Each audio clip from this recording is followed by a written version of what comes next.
And just like that, we're back with another episode of The Endless Endeavor. And so podcasting is literally like any other aspect of life. Sometimes it goes smoothly. Sometimes things are running like a well-oiled machine. And then other times, kind of a shit show. And guests are canceling and there's travel problems. And it is what it is. It's just an extension of my life. And sometimes my life is fucking awesome. Things are going smoothly. And then other times it's kind of a shit storm. And then there's everything in between. And the reason I bring this up is because, as you guys know, if you are an avid listener of The Endless Endeavor, we've done a handful of solos lately. And I talked about that an episode or two ago about how I've been really prioritizing the completion of Forge Ferocity and putting a lot of our energy into building that and getting that launched, which is live now. We'll talk about that more in a little bit.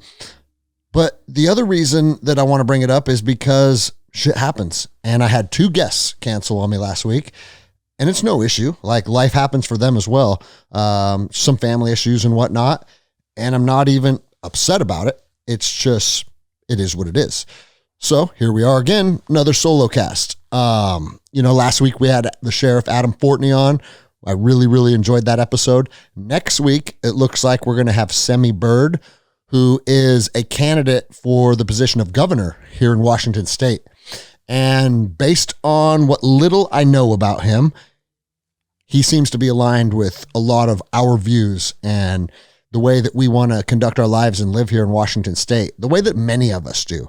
You know, Washington State gets this rap of being a radical liberal cesspool, and I think that is because King County kind of speaks for the whole state.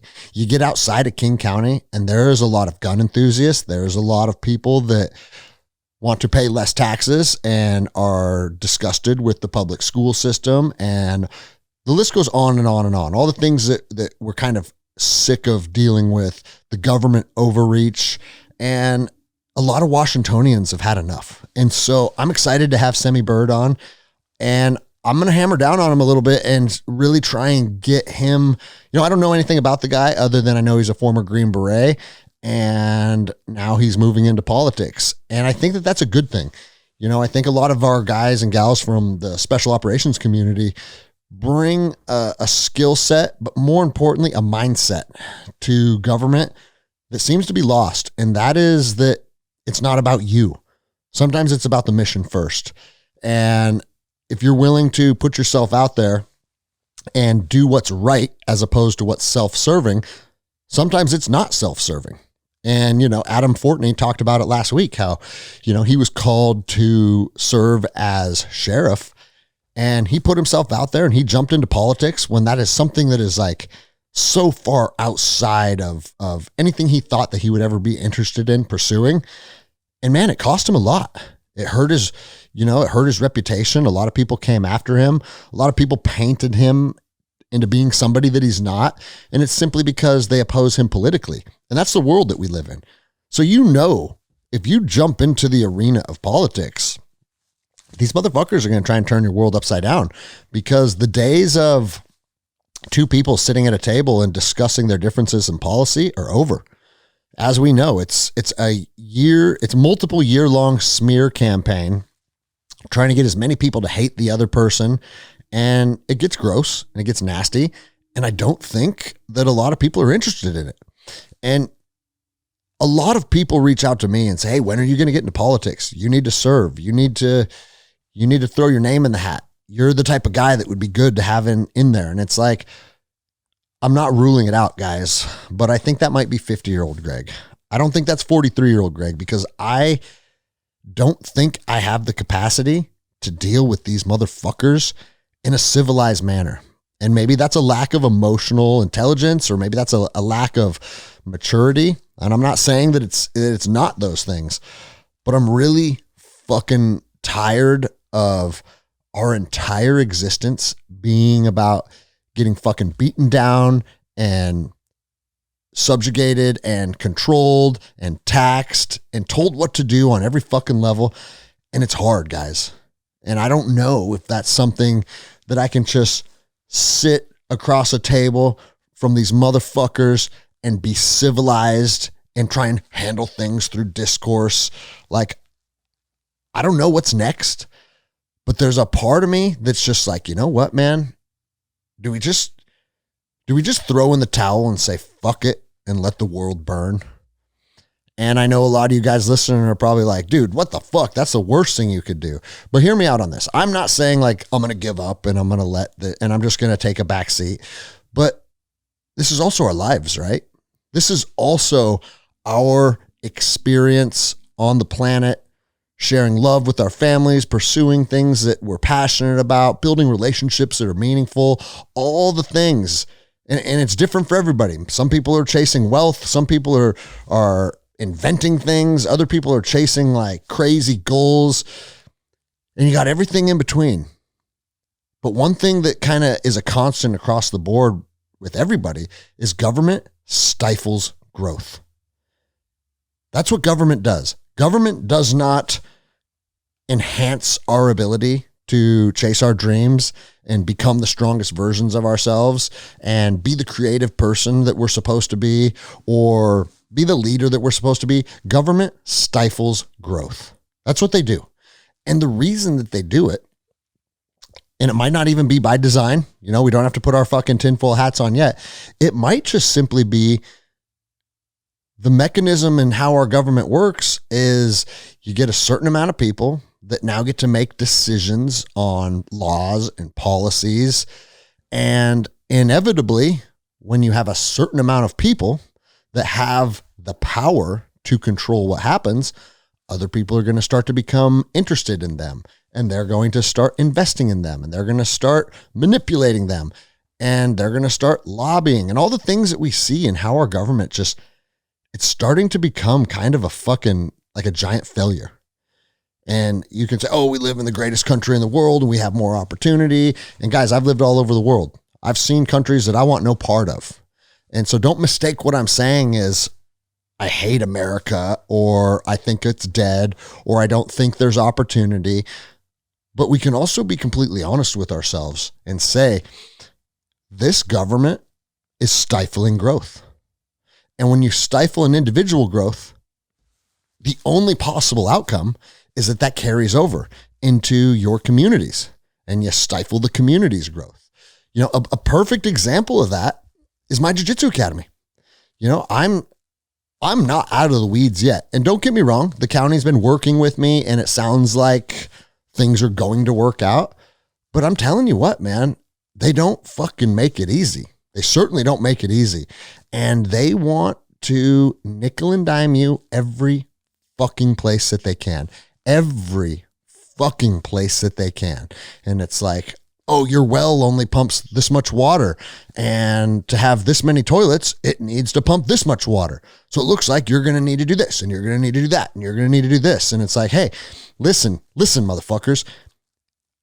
I run a business, okay? I have people in the gym every single day. And if my sinks weren't able to run, my showers weren't able to run, or my toilets weren't able to flush, that would be a me fucking problem. And if I couldn't fucking fix it, customers would have to decide, hey, you know what? Every time I go there, that toilet won't flush and I can't rinse off after practice. And I can't even fill my water bottle up because there's some issue with the water there. And if enough fucking people had a problem with that, then the market would correct itself. You don't need to fucking worry about how much water my well pumps because that's my problem. Or maybe this would happen. Maybe people would say, hey, you know what? Every time I go there, the shower seems to be struggling and it doesn't seem like there's adequate water pressure. But you know what? I live 5 minutes up the street and I can just shoot home a shower after practice and it doesn't fucking bother me. Can the citizens make that decision? Nope. The fucking government wants to get their little nasty dick beaters in everything. And it's none of your fucking business how much volume my well pumps. It's none of your motherfucking business. But here we are. That's a new issue. That's a new issue that we have to discuss because someone somewhere in some fucking leadership capacity said, you know what? I think that a well that runs a commercial operation needs to be this much volume of water. And you know what? If they don't have that, then we have a problem.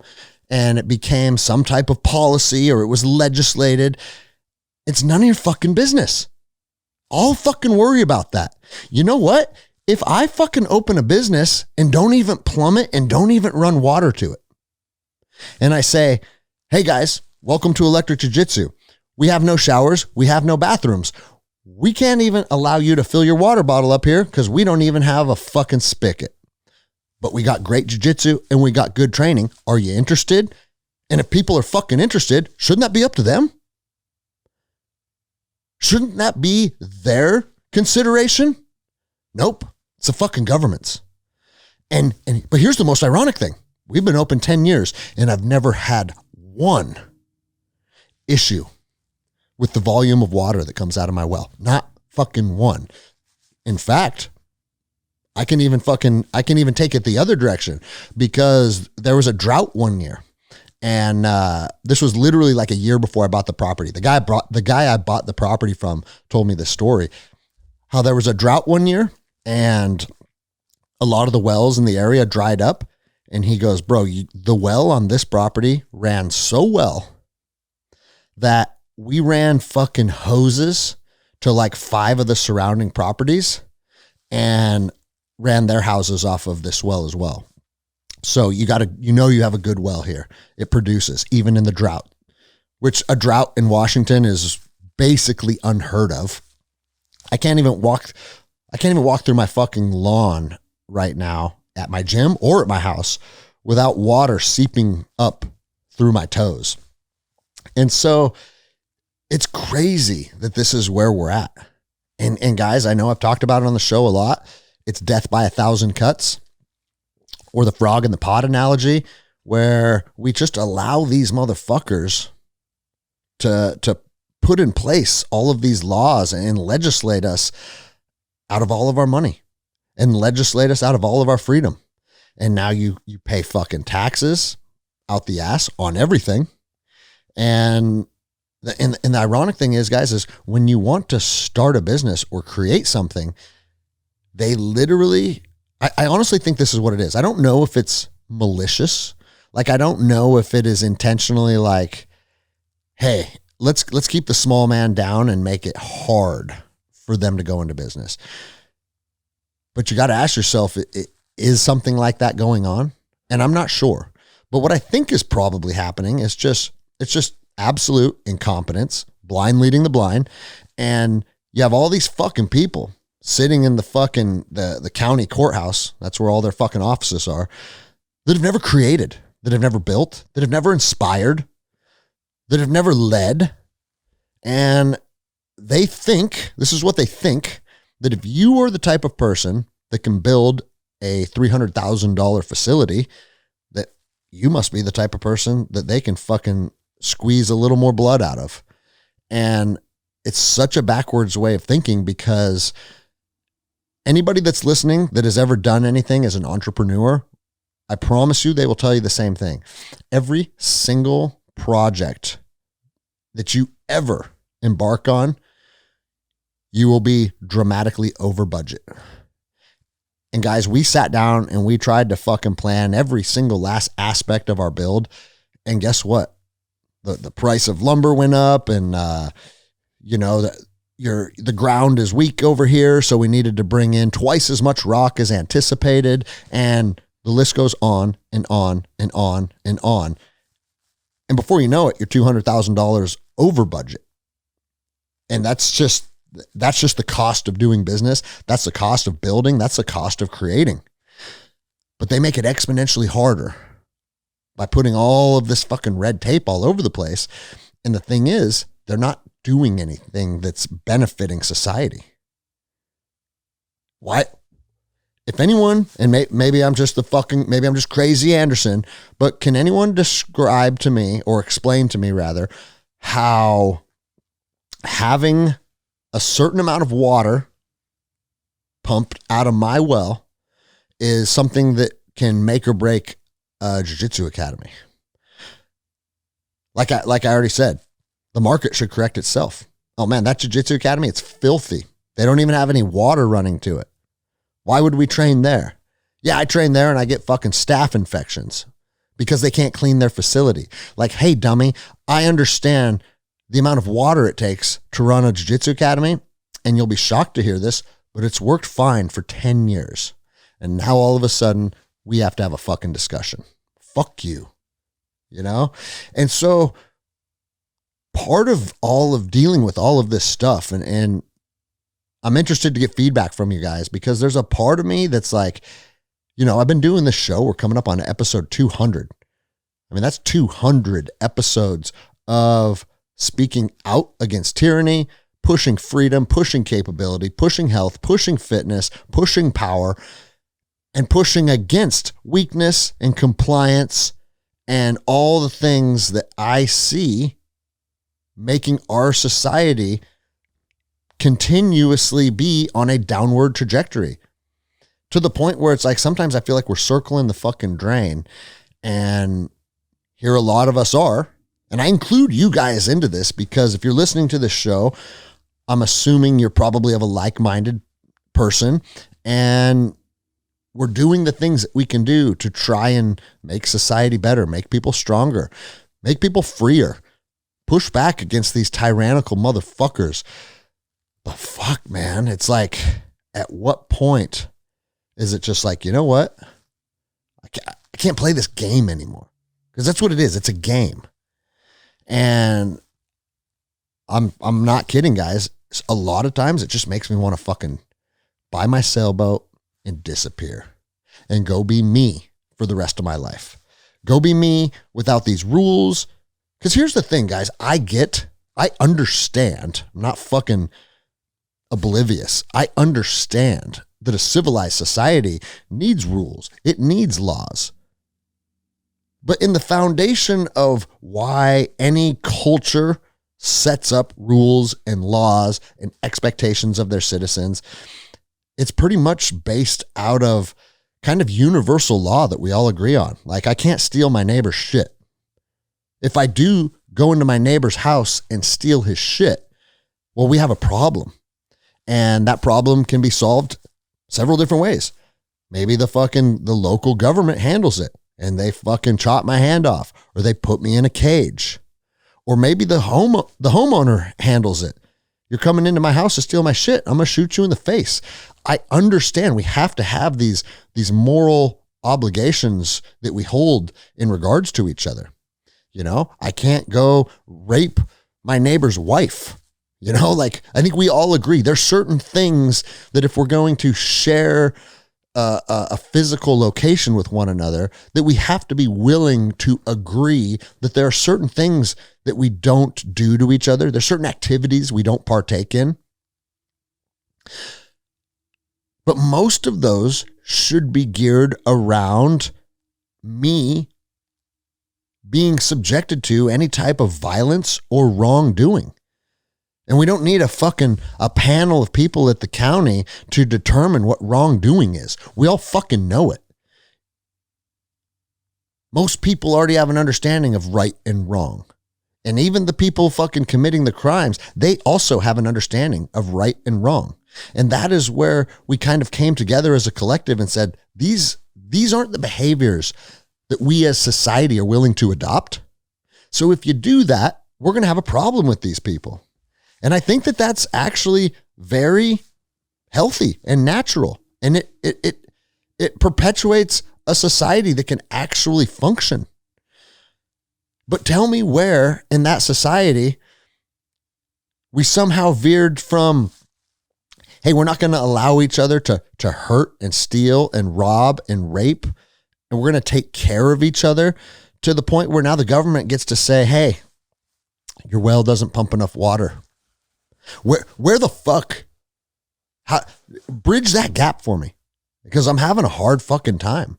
And now that our society is literally just fucking, everything that we do is riddled with fucking government bullshit. Man, at what point do you just say, you know what?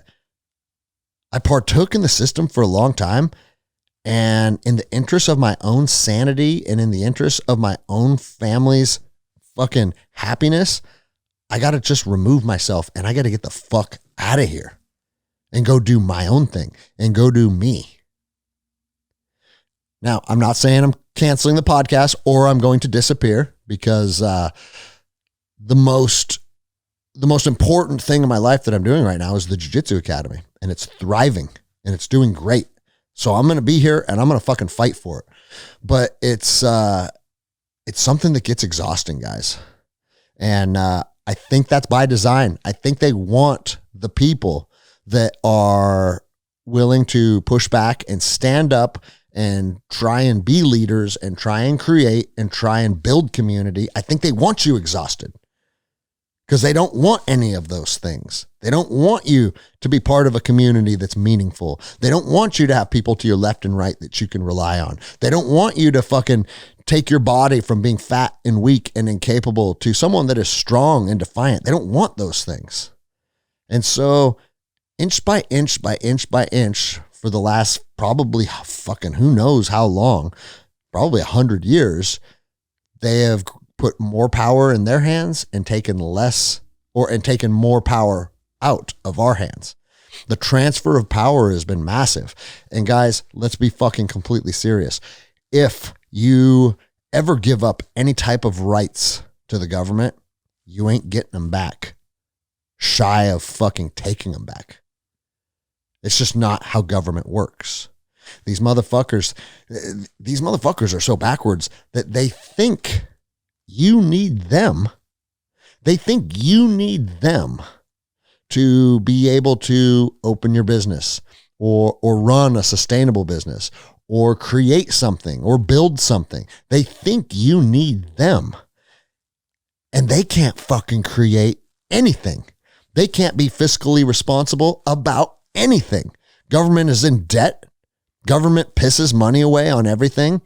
But you, fucking small business owner, like, here's the deal. If me as a small business owner can't manage the budget of the gym, then the gym no longer exists.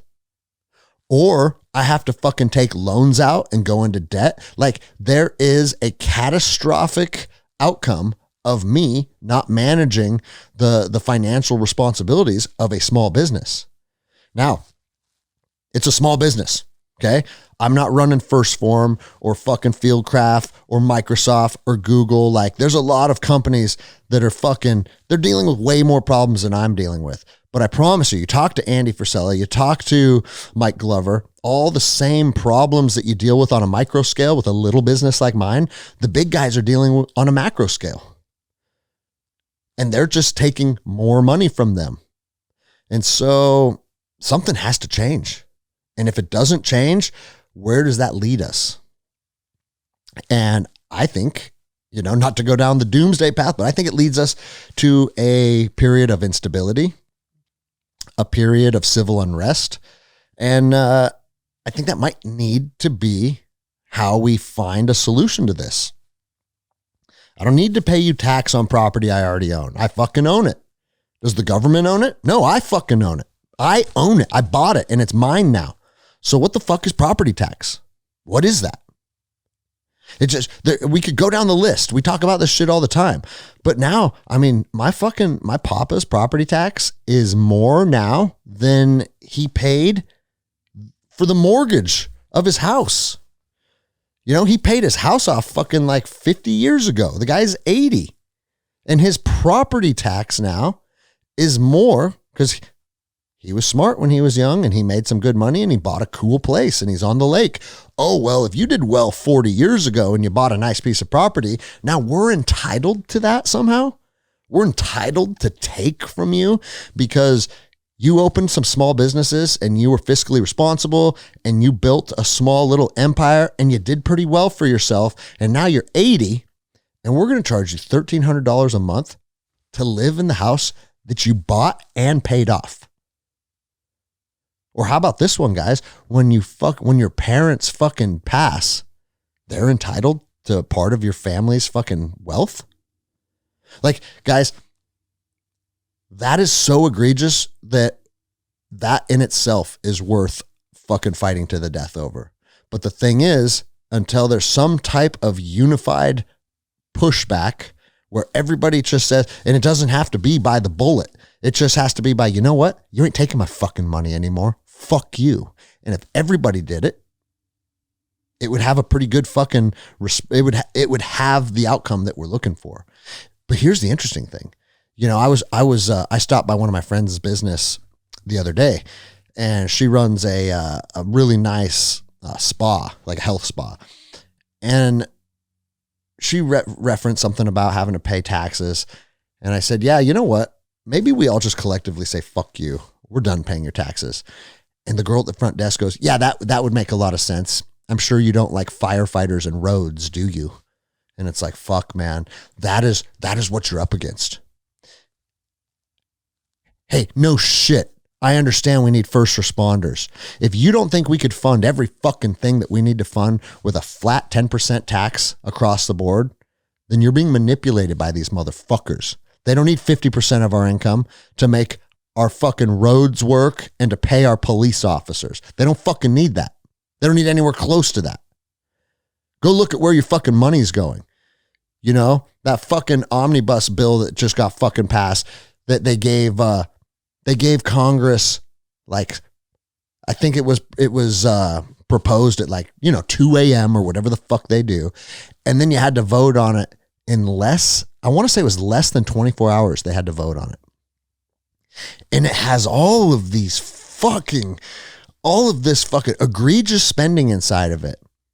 Like they're sending a bunch of money for Egyptian college students. We're going to fund colleges in Egypt, not Americans studying abroad in Egypt. No, that's not what I'm saying.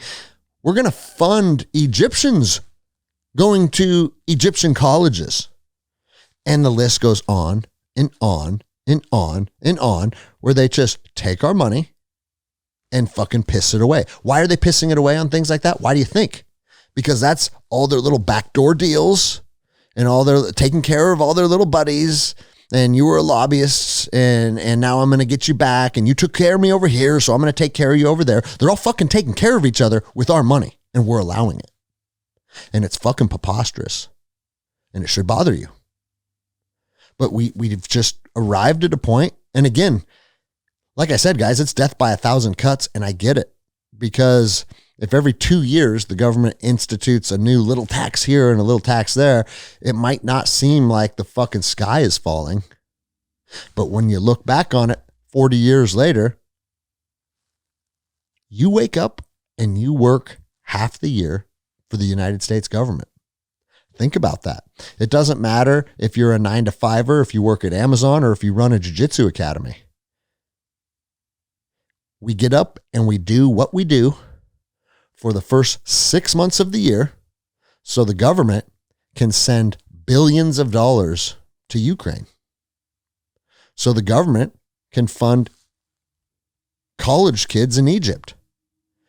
And we don't need to go down the list. There's 1,000 more examples that I could give. But you motherfuckers that are promoting that and being advocates of that, well, we need to be taxed because I like firefighters. I'll tell you what, I would fucking trade right fucking now. I would trade taxes for first responders today. Hey, listen, you guys don't want to pay taxes anymore? Fine. No more firefighters, no more police officers. We'll show you. Good. Fucking do it. I don't give a shit. And I know a lot of my friends and family don't give a shit either. And this isn't a dig at cops. Half my team's cops. I've had a bunch of cops on in the last couple months. I'm a fan of the profession of law enforcement, but I don't need law enforcement. That's the truth. I am more capable than most cops. A lot of my friends are more capable than most cops. And I'm not saying that I want a lawless society. That's not what I'm saying. But what I'm saying is, if you can't fucking spend our money reasonably, and the things that you want to threaten is our first responders, because that's what they always want to go to. That's the most dramatic, right? Oh, well, if you don't pay taxes, how are we supposed to have first responders? If that's the only argument you come to the table with, I will gladly say, take them away. Please. I'll be fine. Will you be fine?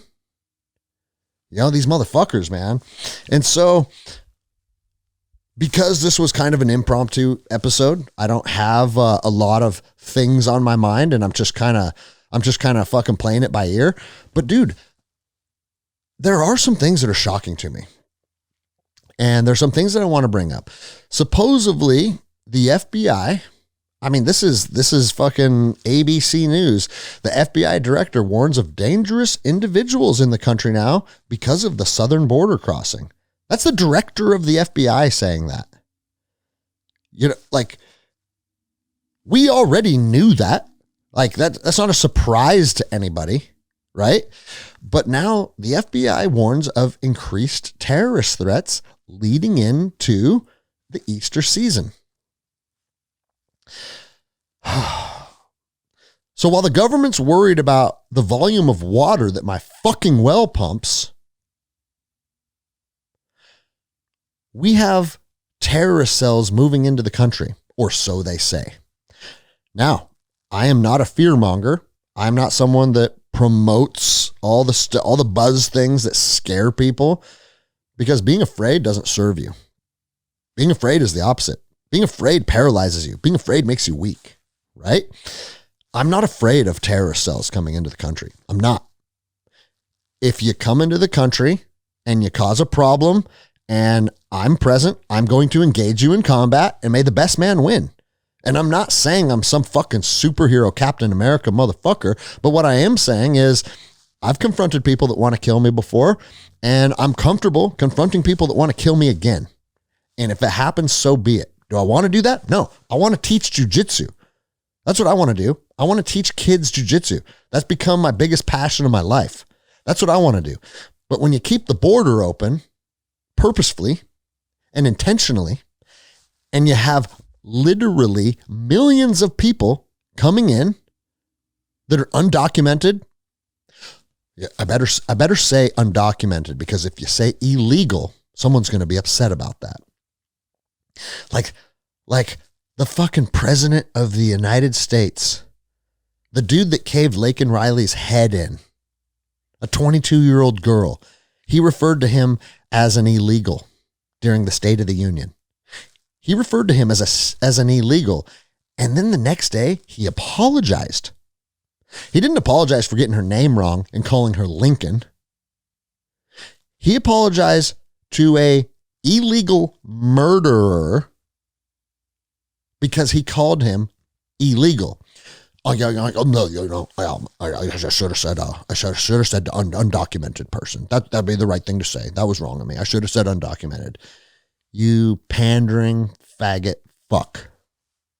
And that's the commander in chief. Too afraid to call an illegal murderer an illegal murderer. But guys, that's a whole different story. The reason I'm talking about the border is now we have the FBI saying, watch out, be careful, avoid large gatherings during the Easter holiday, because the threat of terrorism is increased. Well, why the fuck is the threat of terrorism increased? Well, it has to do with the United States' involvement between the Israeli and the Palestinian conflict. That's what they're telling us. Now, I'm not going to say that there's not Palestinians or members of Hamas that might not be upset with how that is playing out, but shut the fuck up. That's not why we're potentially facing what we're facing. We're potentially facing what we're facing because you motherfuckers purposefully and intentionally left the border wide open to allow these people to come in to destabilize our country. And I've said it on the show before, guys. I used to think that the border was open because somehow the radical left figured that this would increase their chances of winning the election. And there's a lot to that. And it's deeper than just numbers of votes. It's the census. They base the electorals off of populations, and they want to skew those numbers. It runs deep, and these people will do anything to get in power. So I want you to think about that. I want you to think about that going into fucking the election season, that these people that want to be in charge of you and in charge of me and place policies that dictate our lives, these same motherfuckers are willing to cause chaos in our own country just to get into power. And that's the saddest shit I've ever heard in my life, because wanting to serve, being called to serve, being called to take part in government and do your fair share it shouldn't be about you. That's not what this country is founded on. That is not why you should be called to serve into politics. But not only are they doing it for self-serving reasons, but they will stop at nothing to ensure that they either get elected or they remain in power, even if that means increasing the fucking terrorist threat in our country by keeping our borders wide open. If we experience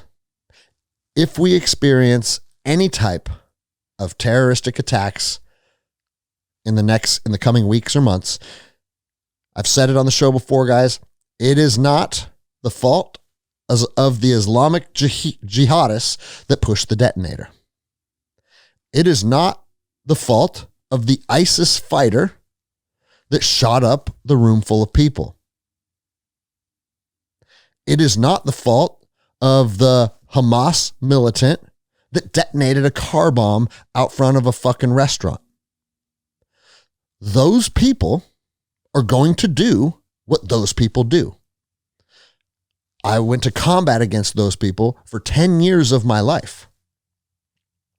They have a very strict belief system.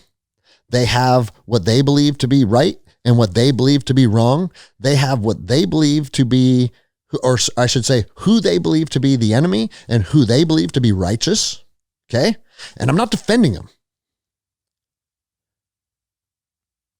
I agree that as a 21-year-old kid going to the other side of the world and looking for people to kill in their own backyard feels kind of strange now. And I've talked about it on the show at length about how I think we were probably the bad guys. With that said, I wouldn't have a problem beheading an ISIS fighter right now, because our ideologies are so fucking different and we're probably not going to come to any reasonable middle ground on anything. And that is what it is. And it's you versus me. And I'm okay with that. But the reason I'm bringing this up is for one simple reason. And that is this. Those people believe they're on the side of right, just like I believe I'm on the side of right.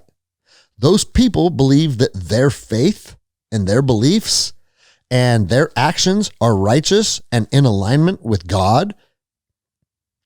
They think they're doing what they're called to do. And we can argue about it and we can talk about how fucked up they are, because I think they're fucked up. You want to blow up a group of people and screaming Allah Akbar because that's what your God wants you to do? I disagree. And I would love the opportunity to shoot you in the face before you get to hit that detonator. I think most of us probably agree. And that's also probably due to my conditioning in the wars over the years. Like, do I think that we were manipulated? Do I think we were part of the military industrial complex? Yes. But do I also probably have to be honest with myself and say, man, you can only fight against those people for so long before you start to have a permanently skewed perception of who they are? Also, yes. And I've seen real vile shit from these people that I interpret as morally and ethically incorrect. But make no mistake about it. It ain't their fault if they arrive on your doorstep and they fucking detonate something. Because jihadists are going to do what jihadists are going to do. I know it. You know it. Every person that's ever served in the United States military and done a tour down range knows it. We have competing, vastly different ideologies, and we'll fucking go to war with each other and we'll see where the chips fall. We know that's who they are.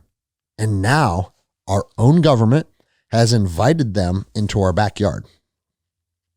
And so if this pops off like the FBI is saying it's going to, the government is responsible. The government failed to do one of their most basic duties of government, and that is securing our country. And they purposefully and intentionally neglected that duty. And now if our fucking children start getting hurt because of this, it's on them. It's on fucking them. And these motherfuckers are using this as a political game. Every time they bring it up, say, well, Donald Trump, we had a border deal, and then Donald Trump told Congress not to vote for it. So the border being open is Donald Trump's fault. Motherfucker, man. If I hear one more thing from the Biden administration being Donald Trump's fault, I'm going to lose my fucking mind. Like, can you imagine? Like, I haven't held huge leadership positions. Like, I was an E5 when I left the Ranger Regiment, right? E5. I was in charge of 6 fucking dudes. Sometimes a gun team attached to us. Like, nothing extravagant. But I can tell you right now that if my team failed at a mission critical task, you know what I couldn't say? Well, 2 years ago when Sergeant Lynch was the team leader of Alpha 3-1, I don't think that he set us up for success, and some of the things that he did kind of brought the team down, and he didn't build up the team members in the way they needed to be built up. And here we are 3 years later, and the reason that my team is failing at this critical task is because of him. Like guys, if you said that in any corporate setting, any military, law enforcement, any setting in reality, and you blamed a predecessor that held your position 3.5 years earlier, you would be laughed out of a fucking job. It is the opposite of accountability. It is the opposite of leadership. And we sit here and we allow these fucking people, like who's that? What's the fucking, the spokesperson for the White House, Jean-Pierre, whatever her fucking name is, just sit up in front of everybody and lie and lie and lie and lie and blame and blame and blame. And guys, you don't have to be Jocko to understand that accountability and ownership it's kind of imperative to being a strong leader. One of the best things you can do as a leader is say, I don't know, or I fucked that up and that's on me. And hey guys, you know what? I fucked this up. I thought that this would be the outcome, but I read the situation wrong. But here's what I'm going to do. Like, very simple fucking concepts that a private that served in an infantry battalion could talk to you about. But the highest ranking politicians in our country don't understand those basic concepts. And so that's where we're going, guys. We have this political class of people that want to steal, while simultaneously not doing their fucking job, playing the blame game, and it's all coming to fruition in 2024. And I think we're going to see some fucked up shit. And now the FBI is saying, yeah, you are going to see some fucked up shit. Now, again, is it fear mongering? They always want us in a state of panic and a state of fear and a state of concern. Is there any real intelligence that say these people are here? These people, I mean, we all saw that video on YouTube or on Instagram. You're going to know that guy. You don't know my name, but you're going to. Turns out he was a former jihadist that did time in federal prison. Sure, we've all seen little snippets of this and that, which lead us to believe it's probably a likely scenario. It's certainly not unlikely, but also I think they just want us in a constant state of fear and confusion. And they're going to keep doing that until the election. So regardless if it's real or not, trust me, we're going to be fed a lot of shit over the next 6 months. So keep your eyes open. Keep your head on a swivel, both from a tactical standpoint, but also just from a knowledge standpoint. Understand these people are not your friends. These people don't want what's best for you, and they are going to lie, cheat, steal, and manipulate until they get to stay in power. And I think it's going to come with some darkness. And again, guys, I hate being the show You guys know we fucking pound beers and smoke joints and have fun and laugh and talk about working out, talk about jiu-jitsu, talk about our fucking wives and like the things that we can do to make our family stronger. The show is about that. The show is not about living in a fearful state, because we don't fucking do that. The worst thing that these people can do to us is take our physical body. That's the worst thing they can do to us. And once you're okay with that, well, you're pretty fucking free then, right? But just because we don't want to live in a state of fear doesn't mean we can't talk about these things, we can't acknowledge them, and we can't shine a spotlight on them. And so that's what brings us to these discussions. Now, the next thing that we all saw was that fucking boat taken down the bridge in Maryland. And I want to talk about a couple things regarding that story, because as soon as anything happens, people want to jump on the conspiracy theory bandwagon. Okay. I am not saying that it wasn't intentional. It couldn't have been some type of attack. I'm not saying that, but I'm also not going to jump to that conclusion, because that would be a fun thing to say on Instagram. I would only jump to that conclusion if I had some type of articulable facts that would lead me to that conclusion.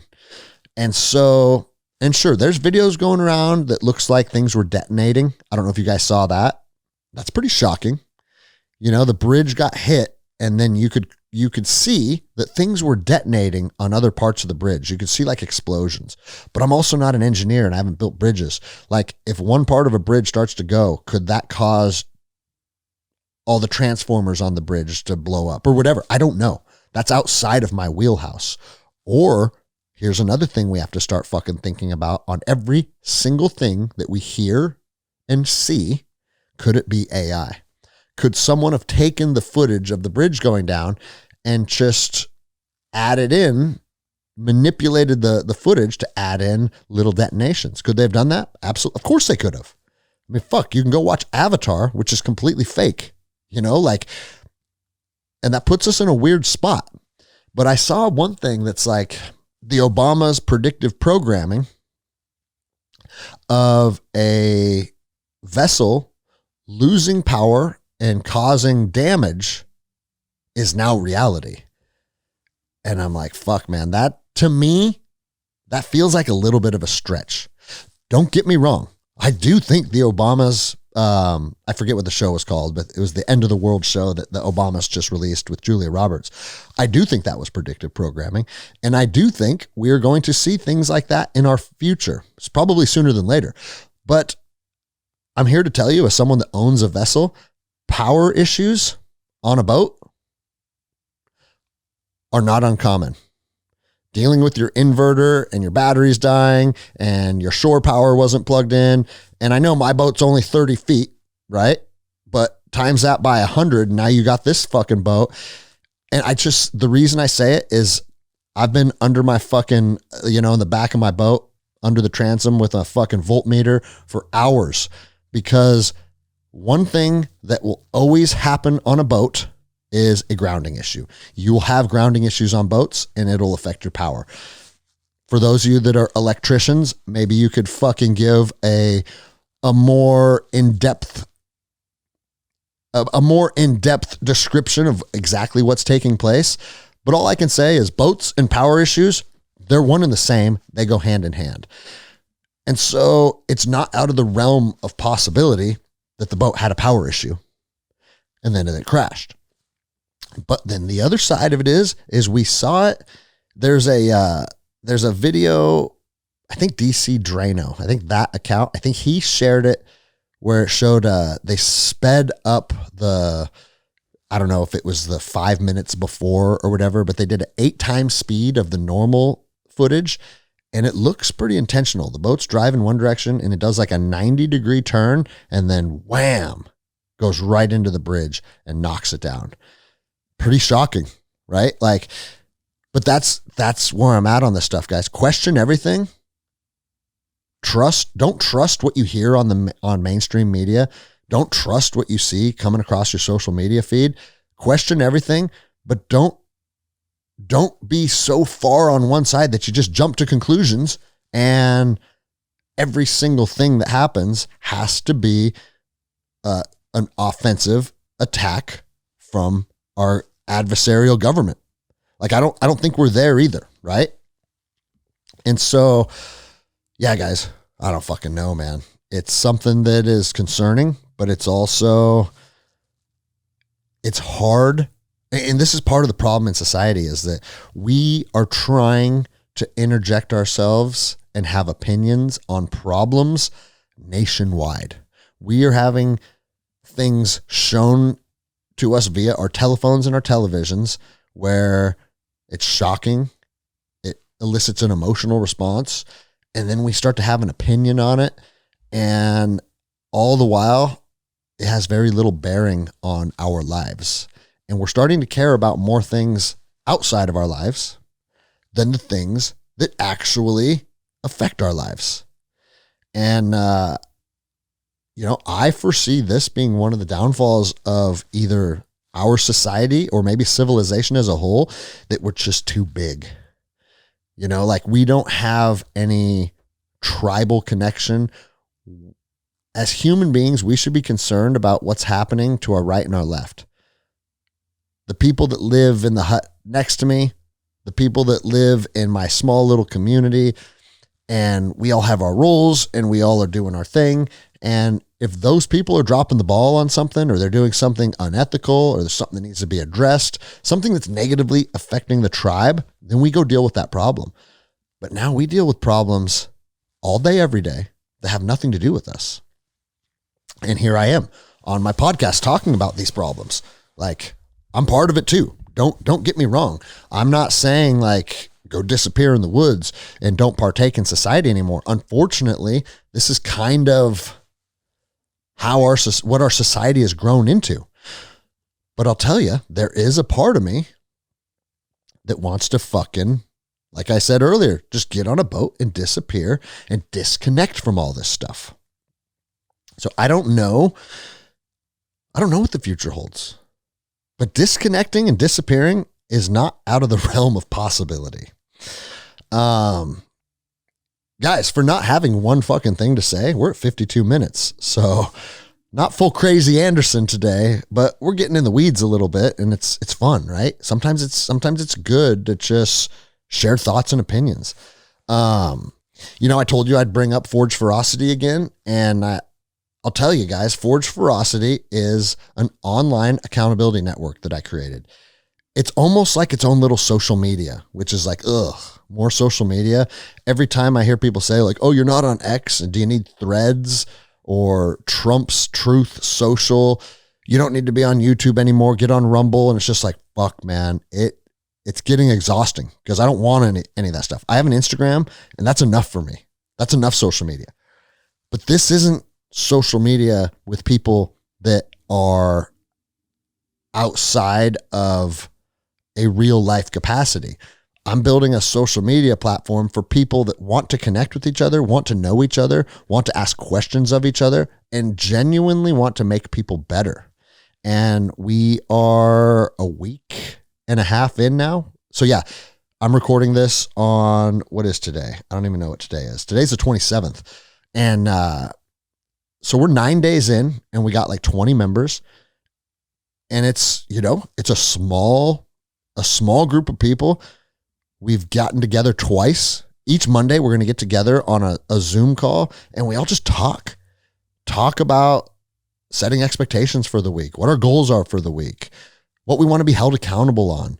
And I've already had a couple people reach out and be like, man, those Monday morning calls with all the guys, and we got a couple gals too, that's the way I like to start the week, man. It feels good. And it's like, fuck yeah, dude, that's what I had in mind.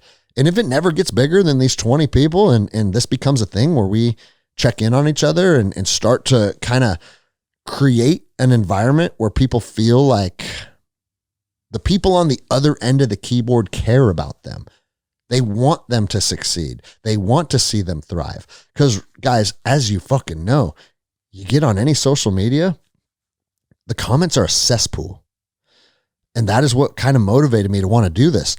When comments are cesspools, you realize people are being confrontational with each other, but those people don't really want confrontation in their life. They just want to be dicks. And why is that?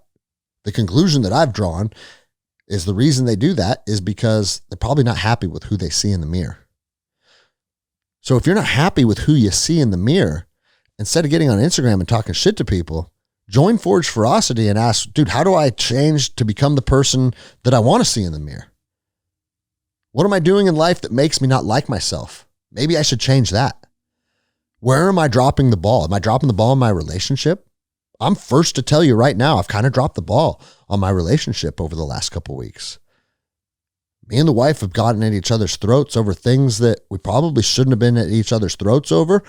And I already feel comfortable talking to some of the people on Forge Ferocity about it because I, just like you, just because I built it doesn't mean that I'm any different. Doesn't mean that I don't need people to lean on, and I don't need people in my life that come with good experience and good advice and want to steer me in the right direction.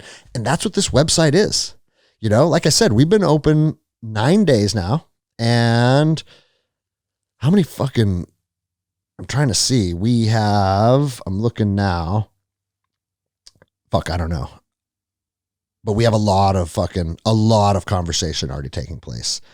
You know, we have 1, 2, 3, 4, 5, 6, 7 different forum hubs. So if you want to talk about a specific thing, go into one of these hubs, right? And the first one is just community updates. Anything that is outside of the other ones, community updates. And then Monday is our Zoom call. So the forum about Monday is in relation to the Zoom call. And then I post the video of the Zoom call in there too. Tuesday's nutrition, Wednesday's fitness, Thursday's jujitsu, Friday is mental health and emotional well-being. And then below that, we have what we call the accountability check-in. So in the accountability check-in, you post your goals, your desires, what you hope to accomplish. And it can be a weekly thing. It can be like a 75 hard, like a daily thing. Or, I mean, one of our guys, Joshua, posted an annual thing to the team. This is what I hope to accomplish this year. And people are already feeling the vibe of coming together and trying to be better. And it's not fucking rocket science. It's a nice website. It was an arduous process to build it, but it's user friendly and it gets to the point and it connects you with people that want to see you do better. We're not in the forums talking shit to each other and talking about what a piece of shit you are and all the things that you see everywhere else on social media. It's the contrary to that. And so maybe it's better that it stays small. I don't know. Like 20 people right now, everybody's getting along. If we have 2,500, someone will probably be a fucking asshole. But guys, don't come to it if you want to fight about shit. If you want to fight and be nasty, go to Twitter or stay on Instagram. But if you have good knowledge and a good skill set and things that you think could uplift people around you, come to our website. Now, obviously, because there's expectations of that, it's a pay to play. It's a $40 a month membership. And trust me, guys, the website, for me to just break even on this website will probably take fucking a lot longer than anticipated, but it's not about that.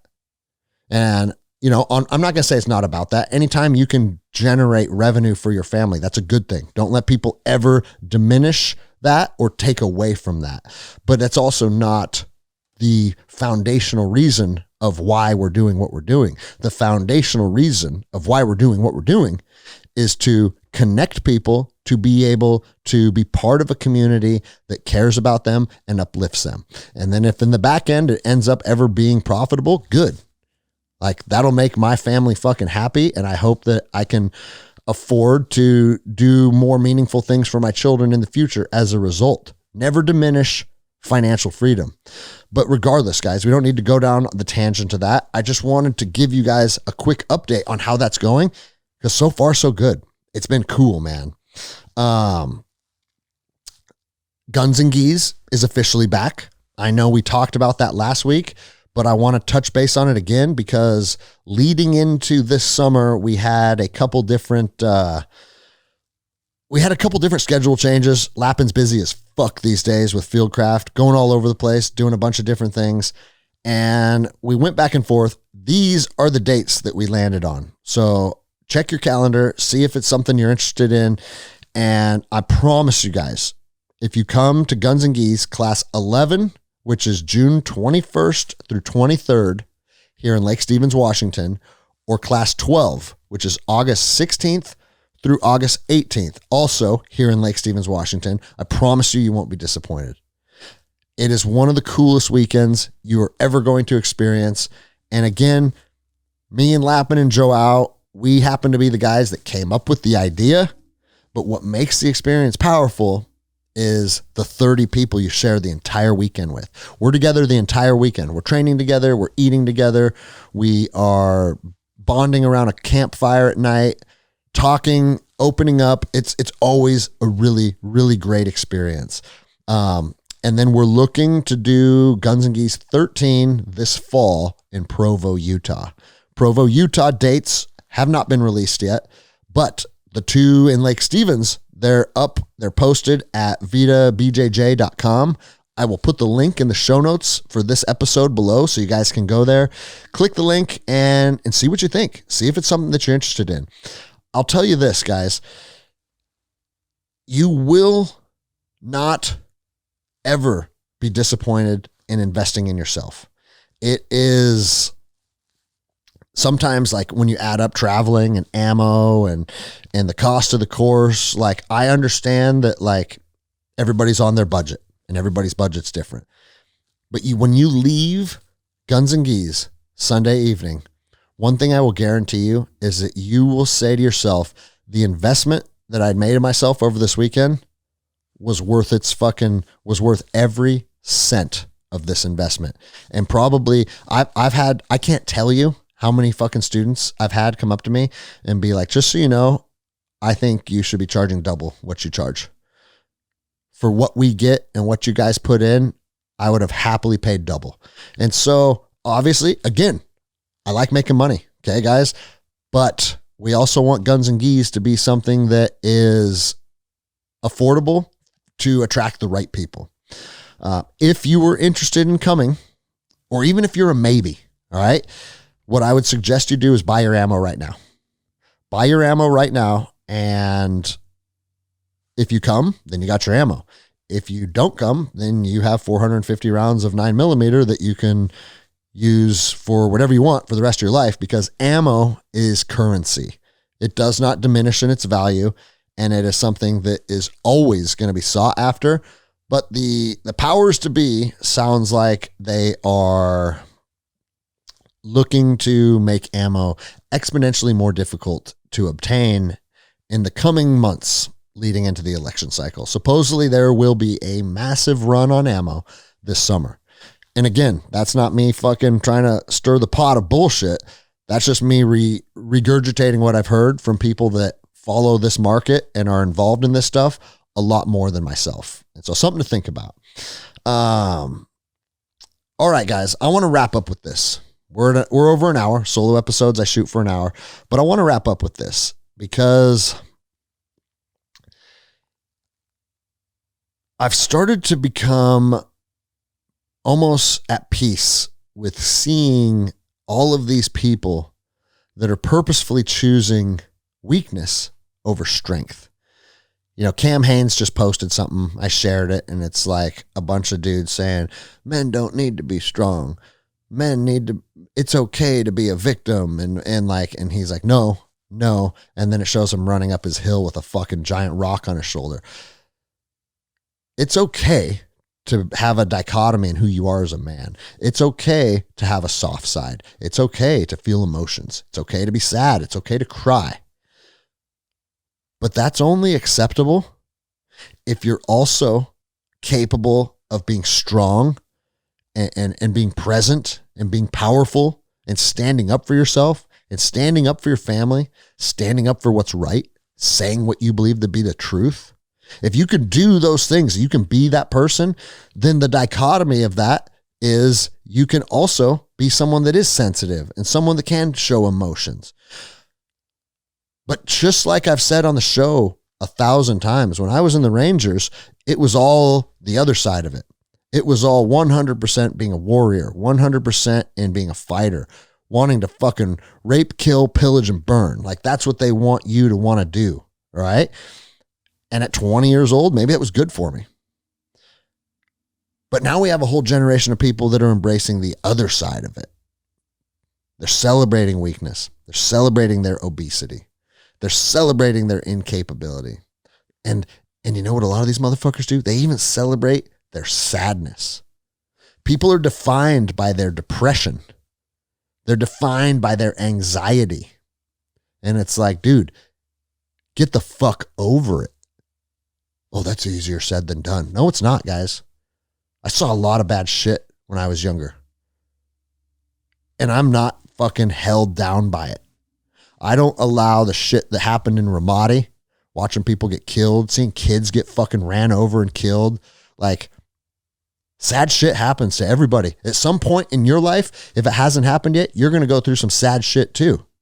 You're going to see some fucked up shit. That's part of humanity. That's called being a human being. But if you allow that shit to hold you down and you're sad about it, don't get me wrong, you can feel the emotions. You can have those emotions front and center and feel them. Fucking bawl your eyes out, hug your ranger buddies, like whatever you need to do, right? But you have to allow the moment to pass. If you live in your depression, you're simply living in the past. And if you live in anxiety, you're simply living in a future that hasn't happened yet. And, you know, I've heard that saying articulated a bunch of different ways. One of my newer white belts, Danny, he said that the future, the way that he articulated to me the other day is like you're living in an anxious state over a future that hasn't even happened yet. And he wasn't saying it to me. We were talking to one of our teammates about these things because that's what we do here when someone's struggling with stuff. We stay after class and we talk. And we had a really, really good conversation with one of my teammates about these things. But think about that, because that's the truth. If you're always living in a depressed state, it's because you're worried about what happened to you last week, last month, last year, and in some of your fucking cases, last decade. And why are you giving something that happened to you a decade ago any power? Why are you giving it power? That's a choice. Don't give it fucking power anymore. Let it go.